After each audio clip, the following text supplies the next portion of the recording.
Kowe nulungi wong kecelakaan? Ya. Lah iya, lem nulungi piye jajalan baleni meh? Ya nulungi sirahe tak jentingno.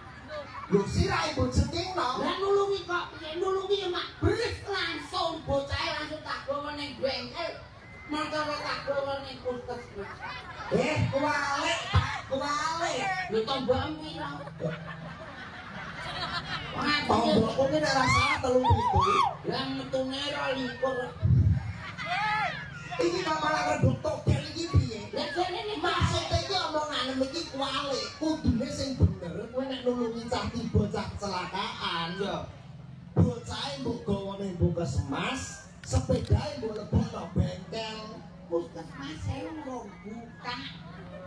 Mulane tak ning bengkel sik bocahe ngenteni puskesmas buka. Oh alah mbok dolane bengkel ki ngenteni puskesmas buka. Lah masa mbok kon melas ndas e. Tak kira ki bocahe lebok bengkelno. Wis aman aku mah wis Bareng mbok tulungi piye, Pak? wis tak tulungi lah sing Laporno polisi. sing nabrak iku mang ya tak tekoki dadah setemene entane mboten masak. Sing nabrak main tak takoni gadah STNK-ne mboten, Mas. Juga duwe aku gak rombon duwe ora kok mbok takokno aku. Maksudnya iki sing takon iki kowe. Mboten aku. Lah wis aku wis tekokno. Lah iya kowe sing takon iki sing takon kowe. Aku iki bener omonganmu. Bener langsung centang udah wis. Iku